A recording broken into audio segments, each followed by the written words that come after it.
안녕하세요. 오랜만에 꿈에 대한 그 영상을 올립니다. 최근에 제가 이제 꿈에 대한 그 책을 이제 베스트셀러라 그래갖고 읽었는데, 뭐 내용 자체가 뭐 특별한 건 없었고, 이 책에는 뭐 흥미로운 좀 구절이 있었습니다. 그는 이제 꿈이라는 것에 대해서 이제 어떤 과학자가 이제 그 설명한 거 설명한 내용인데, 뭐냐면 꿈이라는 것은 그 애초부터 어떤 의미가 있는 게 아니라 어, 의식의 개입이 이렇게 적어지면서 수면 중에 현실감이 떨어지는 어떤 그 이미지를 그 구성하는 거다. 그것 외에는 뭐 아무 의미도 없고 그렇다. 뭐 그런 얘기죠. 그러니까 이제 쉽게 말하면 그 우리가 이제 가위로 뭐 재단을 한다 그럴 때 날이 잘 안 드는 그 가위로 이렇게 재단을 하면은 이게 제대로 안 되는 것처럼 굉장히 그 우리가 느낄 때 그 기괴하고 황당한 그런 그 이미지들이 꿈에 나타나는 거다 이렇게 했습니다. 그래서 이 책을 이 구절을 읽고 아 정말 이제 처음에 이제 그럴 것 같다고 이제 생각을 했어요. 그 이 책 자체가 이제 프로이드의 그 꿈의 해석을 좀 부정하는 그런 내용이라 이제 프로이드가 말하는 것처럼 그 뭐 어떤 의미가 있는 것이 아니라 그냥 그 의식의 개입이 적어져서 그냥 무질서하고 그 비논리적인 그런 이미지들이 전개되는 것 그것뿐이다 이제 모르겠습니다.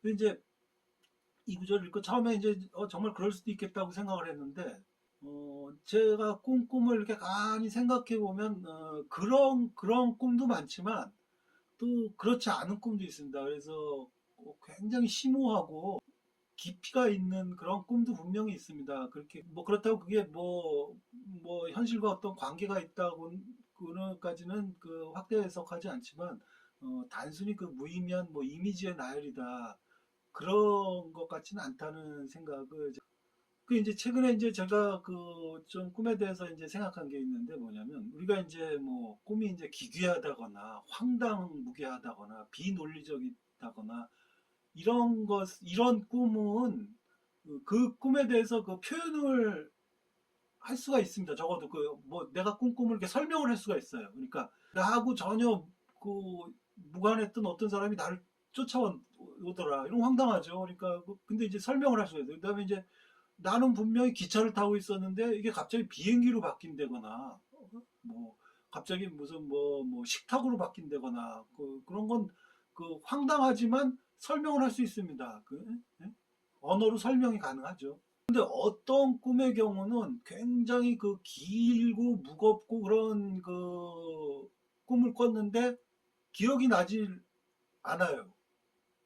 그러니까 기억도 잘 안 나고 또 이렇게 일부 기억이 나는 거는 굉장히 그 설명조차 하기가 힘듭니다. 그러니까 그 황당하다거나 기괴하다거나 그런 차원과는 다르게 이게 언어로 표현이 안 되는 꿈들이 있어요.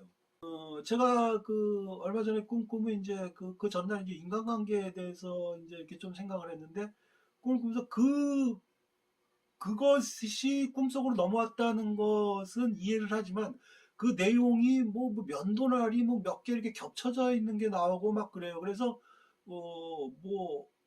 그걸 그 설명을 하기도 이렇게 기억도 안 나요. 그러니까 당연히 그 내용이 너무나 이렇게 동떨어져 있어 갖고 기억이 나지는 않습니다. 그래서 그렇게 너무나 그렇게 동떨어진 그런 것은 그 황당하다거나 뭐 비논리적이다거나 그런 것을 것 이상 그런 것과는 그 차원이 다른 어떤 그런 내용이기 때문에 현실의 언어로 현실의 어떤 논리 현실의 언어로는 어, 그 설명을 하기가 어렵기 때문에 설명하기 어려운 그런 것은 대체로 기억이 나질 않습니다. 일단 뭐 기차가 비행기로 갑자기 꿈속에서 바뀌었다. 그거는 그 기억은 납니다. 그렇게 됐다는 거 기억은 납니다. 그 자체가 황당하지만 기억은 납니다. 하지만 뭐 어떤 인간관계에 대해서 이렇게 생각을 하다가 갑자기 뭐 면도날이 이렇게 막 이렇게 여러 개 겹쳐져서 이렇게 있는 거는 그 그 이미지, 그런 비슷한 이미지를 계속 그 꿈속에서 나오면 그건 기억조차 우리가 아무리 황당하고 기괴하더라도 그 꿈이 그 기억에 남아 있는 것은 최소한의 어떤 현실과의 어떤 연결고리, 또 언어로 표현할 수 있는 그 범주에 있기 때문에 그 꿈은 기억이 나는데, 그 밖에 그런 것조차도 없는 어떤 그런 꿈은 아예 그 기억이 나지 않는 것 같습니다. 그렇다면은 제가 생각해 보니까 그 꿈이라는 거는 애초부터 그 꿈꾼 사람에게 기억하라고 그렇게 있는 게 존재하는 게 아니기 때문에, 아마 그 기억나는 꿈은 우리가 꾸는 꿈의 극히 일부고, 대부분의 꿈은 기억이 안 나는 것 같습니다. 뭐 그렇게 하다 보면 또 그럼 그 꿈의 뭐 그 역할은 뭐냐, 뭐 이런 의문이 생기는데요. 여러분 그 과거 영화지만 혹시 토이 스토리라는 영화를 혹시 뭐 본 사람이 있을지 모르는데, 뭐냐면 그 장난감들이 사람들이 이렇게 모두 이렇게 잠들었을 때 이렇게 다 막 깨어나가지고 막 뭐 서로 대화도 하고 뭐 활동도 하고 뭐 모험도 하고 이제 뭐 그런 스토리입니다. 그런 것처럼 꿈이라는 것은 우리가 잠들었을 때 어떤 그 모종의 역할을 분주히 하고 있는 것은 아닐까, 그런 생각인데, 어떤 시스템으로 돌아가고 있다, 그렇게 생각할 수도 있을 것 같습니다. 그래가지고 그 사람들이 기억하는 거는 현실의 언어로 설명 가능한 부분, 그런 부분만 기억나는 거고, 그 범주를 넘어서는 것은 기억을 못하는 것이 아닌가. 예를 들어서 어떤 공장에, 뭐 물건을 만드는 공장에 뭐 기계가 이렇게 막 돌아가는 걸 보면 잘 모르는 사람은 그것만 가지고 뭐 이 기계의 역할이 뭔지를 알 수 있겠습니까? 없죠. 네. 그런데 이제 어떤 사람들은 그런 어떤 미세한 단서만 가지고 어떤 전체 구조를 추측하고 또 그것을 입증해내기도 합니다.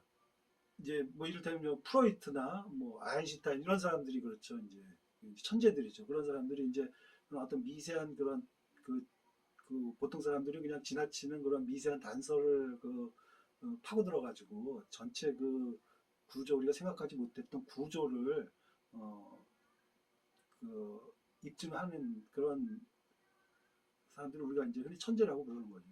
우리가 이제 바다를 이렇게 보면은 그 사람들이 이제 바다를 이렇게 보면 뭐 굉장히 뭐 탁 트이고 또 아름답고 뭐 그렇게 보이는데, 근데 그 바다 입장에서 보면 바다가 뭐 사람들에게 뭐 일부러 아름다움을 주기 위해 그렇게 존재하는 건 아니고 그 목적으로 존재하는 건 아니잖아요. 꿈에 대해 일반적으로 사람들이 하는 착각은 꿈과 꿈꾼 사람과 어떤 관계가 있다고 이렇게 생각하는 겁니다. 뭐 특별한 꿈을 꾸면 그게 뭐 어떤 의미일까, 또 뭐 심지어는 뭐 누가 계시를 한 게 아니라 조상님이 계시를 했다거나 뭐 누가 뭐 예지를 해줬다거나 뭐 이제 그렇게까지 생각을 하는데, 그런 것이 없이 그냥 객관적으로 이렇게 보면은 그런 것이 있을 수가 없다고 생각하면 꿈을 어느 정도 이해하는 어떤 실마리가 될 수 있지 않나, 그렇게 생각합니다. 꿈이라는 거는 나름의 어떤 시스템으로 돌아가고 있는 거다라고 생각하면 꿈에 대한 의문점에 일단은 해결이 되지 않나, 그렇게 생각합니다. 우리는 사실 잘 꿈을 모릅니다. 근데 꿈뿐 아니라 뭐 우리가 정신 세계라고 부르는 것도, 의식의 세계, 무의식의 이런 것에 대해서 뭐 아직 그렇게 밝혀진 게 많지 않습니다. 그래서 이제 꿈이라는 거는 그런 어떤 우리가 모르는 그러한 세계의 어떤 일단을 살짝 엿보게 할 수 있는 그런 매개인 것 같습니다.